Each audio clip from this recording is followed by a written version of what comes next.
Welcome to exam विवेचना। तो दोस्तों, जैसा कि आपको पता है, हम अपने चैनल पर डिस्कस कर रहे हैं महत्वपूर्ण प्रश्नों को। ठीक है, जो ये प्रश्न है LT TET, LT commission, PGT Hindi, NTA NET, KVS, TGT, PGT, NVS की TGT, PGT इत्यादि सभी परीक्षा के लिए महत्वपूर्ण होंगे, जहाँ जहाँ पर हिंदी पूछी जाती है। ठीक है, तो आप शुरू से लेकर अंत तक सारे वीडियोज़ को ढंग से देखते रहिए। आपको सभी के महत्वपूर्ण तथ्य भी बताऊँगा और जो आपको इम्पोर्टेंट लगते हैं, जिसे मैं महत्वपूर्ण कहूँगा, उसे नोट भी करते रहिए। ठीक है, बाकी देखिए, इससे पहले भी इसके बहुत से पार्ट्स को बना दिया गया है, लिंक आपको डिस्क्रिप्शन बॉक्स में मिल जाएगा, उनको भी आप देखते रहिएगा। ठीक है ना, सारे वीडियोस देखने हैं, कोई भी आपने स्किप नहीं करना है यहाँ पर। बाकी यहाँ पर आपको अवगत करवा देता हूँ, अगर अभी तक आप हमारे टेलीग्राम और व्हाट्सएप ग्रुप के साथ नहीं जुड़े हैं तो उनके साथ भी जुड़िएगा, वहाँ पर भी आपको महत्वपूर्ण PDF सेंड की जाती रहती है। ठीक है, चलिए ज़्यादा समय न लेते हुए वीडियो को शुरू कर देते हैं।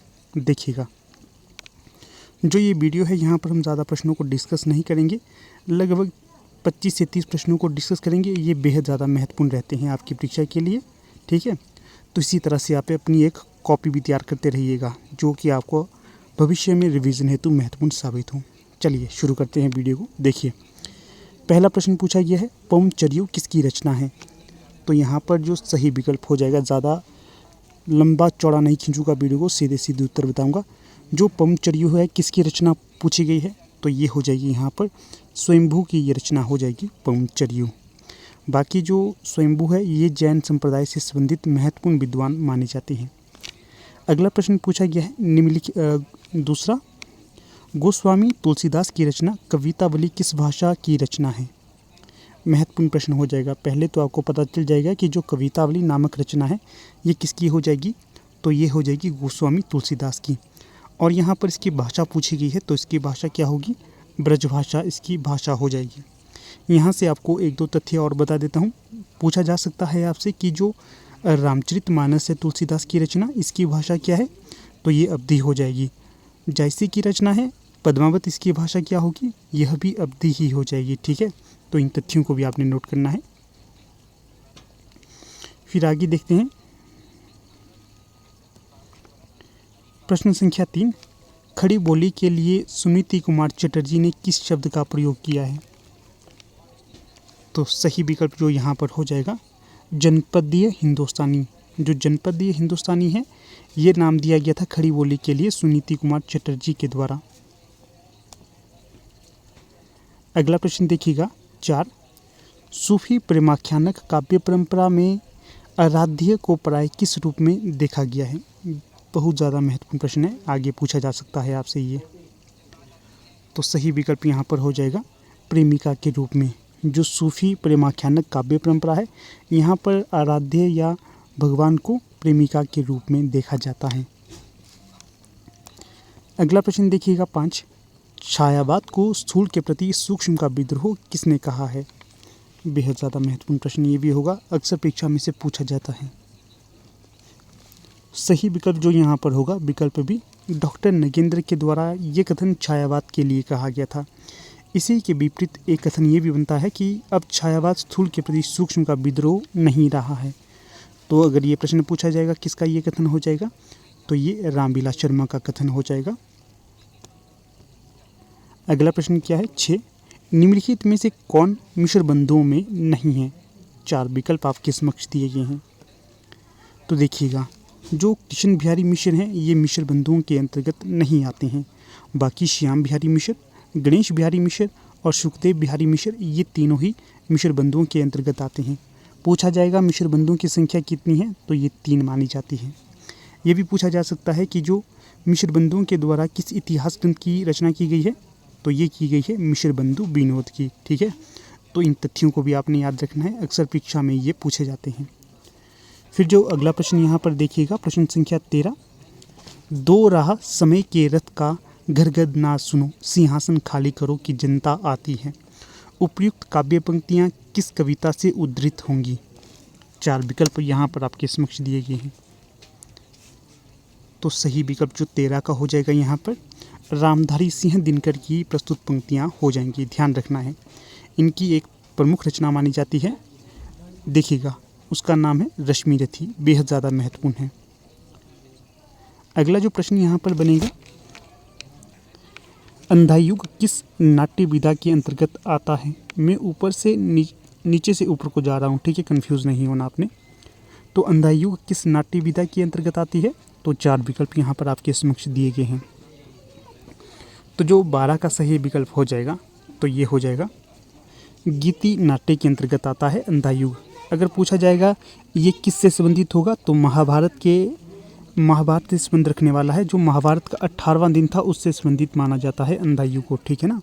अगर पूछा जाएगा किसकी रचना होगी, तो ये हो जाएगी धर्मवीर भारती की रचना।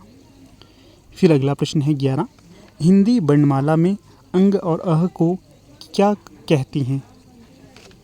तो जो ये दोनों हैं अंग और अ, इसे कहा जाता है अयोगवाह, ठीक है। तो विकल्प सी यहाँ सही हो जाएगा। बाकी दोस्तों अगर वीडियो अच्छा लगता है तो इसे लाइक शेयर करना बिल्कुल ना भूलिएगा, ठीक है। चैनल को सब्सक्राइब भी करना है आपने। पीडीएफ के लिए आपको कहता हूँ टेलीग्राम और व्हाट्सएप ग्रुप को ज्वाइन करिए, वहाँ पर आपको ये पीडीएफ सेंड कर दूँगा। अगला प्रश्न है 10, भरत मुनि के अनुसार काव्य में कुल कितने गुण होते हैं? 10, 5, 3 या 7? काफ़ी ज़्यादा महत्वपूर्ण प्रश्न ये भी रहेगा। तो सही जो विकल्प यहाँ पर हो जाएगा विकल्प ए 10। भरत मुनि के अनुसार काव्य में कुल 10 गुण माने जाते हैं और दोष भी भरत मुनि के अनुसार 10 ही माने गए हैं। जो भरत मुनि हैं इनके द्वारा रस संप्रदाय की स्थापना की गई है और नाट्यशास्त्र जो इनकी रचना है ये इन्हीं के द्वारा रची गई है। फिर अगला प्रश्न देखिएगा 9, शिवपालगंज किस उपन्यास से संबंधित होगा? देखिएगा जो सही विकल्प यहाँ पर हो जाएगा तो ये हो जाएगा आपका जो रागदरबारी रचना है श्री राम शुक्ल की, उनका ये उपन्यास हो जाएगा। और जो शिवपालगंज नामक गांव है ये रागदरबारी उपन्यास से संबंधित हो जाएगा, ठीक है। जो विश्रामपुर का संत है यह भी इन्हीं की रचना मानी जाती है उपन्यास विधा की। अगला प्रश्न देख लेते हैं 8, निम्नलिखित में से कौन तार सप्तक का कवि नहीं है? बेहद ज़्यादा महत्वपूर्ण प्रश्न है। अगर पूछा जाएगा तार सप्तक का समय क्या है? 1943। कई बार परीक्षा में ये भी पूछा जाता है कि जो तार सप्तक है क्या उसे प्रथम तार सप्तक कहा जाता है? तो ये असंगत हो जाएगा, इसे प्रथम तार सप्तक नहीं सिंपल तार सप्तक कहा जाता है। अगर पूछा जाता कि इसके प्रवर्तक कौन थे, तो ये अज्ञेय जी थे। तो जो विकल्प के अनुसार यहाँ पर सही विकल्प हो जाएगा जो शमशेर बहादुर सिंह थे ये तार सप्तक के कवि नहीं थे। अगर प्रश्न पूछा जाएगा कि शमशेर बहादुर किस तार सप्तक से संबंधित थे, तो ये दूसरे तार सप्तक से संबंधित थे, ठीक है। फिर अगला प्रश्न है 7, रस गंगाधर के रचयिता कौन हैं? तो सही विकल्प हो जाएगा जो पंडित राज जगन्नाथ हैं ये रस गंगाधर संबंधित रचना के रचनाकार माने जाते हैं। ध्यान रखना है इसको भी आपने। फिर चलिए अगले प्रश्न को देख लेते हैं कि कौन सा प्रश्न यहाँ पर आता है। हाँ, आगे जाने से पहले यहाँ पर आपको अवगत करवा देता हूँ। देखिएगा अगर आप लोग LT टेट की प्रिपरेशन कर रहे हैं, LT कमीशन की कर रहे हैं या फिर PGT हिंदी की कर रहे हैं, तो आप हमारे ऑनलाइन कोर्स को ज्वाइन कर सकते हो। यहाँ पर आपको पूरा का पूरा हिंदी साहित्य A to Z करवाया जाएगा, कोई भी पोर्शन नहीं छोड़ा जाएगा, ठीक है। तो अगर इंटरेस्टेड हो तो ज्वाइन कर सकते हो आप यहाँ पर। अगर ज्वाइन करना है तो आपको व्हाट्सएप नंबर बता देता हूँ 8219312129। इस पर आप व्हाट्सएप करिए, जो भी आपकी क्वेरी होगी उसको सॉल्व कर दिया जाएगा। ये नंबर आपको डिस्क्रिप्शन बॉक्स में भी मिल जाएगा, ठीक है। फिर देखिएगा अगला प्रश्न पूछा गया है, हिंदी के किस आलोचक ने देवरानी जेठानी की कहानी को हिंदी का प्रथम उपन्यास माना है? क्या है प्रश्न? हिंदी के किस आलोचक ने देवरानी जेठानी की कहानी नामक उपन्यास को हिंदी का प्रथम उपन्यास माना है? विकल्प में जो 4 विकल्प दिए हैं इनमें जो सही हो जाएगा तो वो हो जाएगा विकल्प डी। जो गोपाल राय थे इनके द्वारा देवरानी जेठानी की कहानी नामक उपन्यास को हिंदी का प्रथम उपन्यास माना गया है। फिर देखिएगा अगला प्रश्न यहाँ पर बन रहा है 15, समालोचना दर्श के शीर्षक से एसे ऑन क्रिटिसिज्म का अनुवाद किसने किया है? पहले तो ध्यान रखना है कि जो समालोचना दर्शक है इसका अनुवाद किया गया था एसे ऑन क्रिटिसिज्म नामक रचना से, ठीक है। मूल रचना है एसे ऑन क्रिटिसिज्म और इसका अनुवाद था समालोचना दर्श, ठीक है। तो किसने किया था इसका अनुवाद? तो जो सही विकल्प यहाँ पर हो जाएगा तो ये थे जगन्नाथ दास रत्नाकर, इनके द्वारा इसका अनुवाद किया गया था। फिर अगला प्रश्न है 16, शिखर से सागर तक किस रचनाकार की जीवनी है? काफ़ी ज़्यादा महत्वपूर्ण की रचना मानी जाती है। पहले ध्यान रखना है आपने कि जो शिखर से सागर तक, यह जीवनी विधा की रचना है। ठीक है, जीवनी विधा की रचना है। किस रचनाकार की जीवनी यहाँ पर बताई गई है? ये बताई गई है अज्ञे की। तो सी जो यहाँ पर है सही विकल्प हो जाएगा। अगला प्रश्न है 17, हिंदी में भक्ति धारा का उदय बाहरी आक्रमण की प्रतिक्रिया है। और इसकी जो यहाँ पर दूसरा कथन दिया गया है, यह भारतीय साधना परंपरा का स्वतः स्फूर्त विकास है। बताइएगा कौन से कथन यहाँ पर सही होंगे, कौन से गलत होंगे। तो जो सही विकल्प यहाँ पर हो जाएगा, क्या देखिए, जो हिंदी में भक्ति धारा का उदय बाहरी आक्रमण की प्रतिक्रिया है, इसे पूर्णतः सही नहीं मान सकते, क्योंकि काफ़ी सारे विद्वान ऐसे हैं जिन्होंने इसे सही माना है, परंतु अधिकतर ने इसे सही नहीं माना है। आप भी एक अनुमान लगा सकते हैं किस प्रकार से हिंदी में भक्ति धारा का उदय बाहरी आक्रमण की ही प्रतिक्रिया रही होगी। नहीं दोस्तों, पूर्णतः ये सही नहीं हो सकता है। अंशतः ये हो सकता है किसी क्षेत्र में ये हुआ होगा, परंतु किसी क्षेत्र में नहीं हुआ होगा, क्योंकि काफ़ी सारे लोग एक अपनी जो मानसिक संतुष्टि या फिर मानसिक शांति के लिए भक्ति की ओर अग्रसर हुए थे। तो इस प्रकार से ये आंशिक सही हो जाएगा। ठीक है, फिर दूसरा है यहाँ पर कथन, यह भारतीय साधना परंपरा का स्वतः स्फूर्त विकास है। तो यह भी पूर्णतः सही नहीं होगा। कुछ वजह यहाँ पर भी रही होंगी कि क्या बाहरी आक्रमण का भी थोड़ा प्रभाव रहा होगा। ठीक है, तो इस प्रकार से जो ये दोनों आंशिक सही होंगे, तो यहाँ पर जो सही विकल्प हो जाएगा विकल्प डी।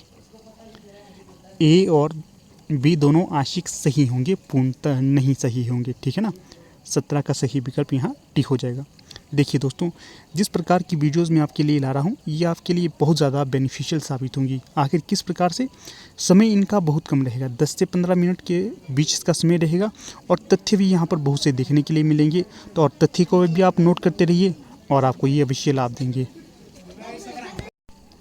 फिर देखिए अगला प्रश्न यहाँ पर दिया गया है 18। यहाँ भी तर्क और स्थापना वाला प्रश्न पूछा गया है, अर्थात आपके समक्ष 2 विकल्प दिए गए हैं, इनके बारे में बताना है क्या ये सही हैं या नहीं। देखिएगा, कथन 1 है, विभावना व्यापार रस प्रक्रिया की सुदृढ़ भूमिका है। क्या है? जो विभावना व्यापार है ये रस प्रक्रिया की सुदृढ़ भूमिका है, और विभावना ही रस का हेतु है। ये दोनों तथ्य आपके समक्ष दिए गए हैं। तो बताना है कौन सा यहाँ पर सही होगा, कौन सा नहीं। देखिएगा, जो विभावना व्यापार है ये रस प्रक्रिया की सुदृढ़ भूमिका है, ये पूर्णतः ही सही होगा। परंतु विभावना ही रस का हेतु है, ये गलत होगा। किस प्रकार से गलत होगा? देखिए, ही लगा है, विभावना ही रस का हेतु है। रस का हेतु विभावना ही नहीं माना जाता, कुछ और भी माने जाते हैं। ठीक है, इस प्रकार से जो विकल्प बी है या कथन बी है, ये असंगत यहाँ पर हो जाएगा। इसलिए जो विकल्प डी है, ए सही होगा, बी आंशिक सही होगा। ठीक है, अगला प्रश्न देखिएगा 19, छायावाद और रहस्यवाद में तात्विक भेद नहीं है। दूसरा कथन है, छायावाद में अभिव्यक्ति की सूक्ष्मता और रहस्यवाद में अज्ञात के प्रति जिज्ञासा है। तो बताइएगा कौन सा यहाँ पर सही होगा। देखिए, फिर से यहाँ पर आपको स्पष्ट कर देता हूँ कि जो छायावाद और रहस्यवाद में तात्विक भेद नहीं है, तो ये आंशिक सही होगा, पूर्णतः सही नहीं होगा। क्या? छायावाद और रहस्यवाद में तात्विक भेद नहीं है, आंशिक सही होगा। और दूसरा है, छायावाद में अभिव्यक्ति की सूक्ष्मता और रहस्यवाद में अज्ञात के प्रति जिज्ञासा है।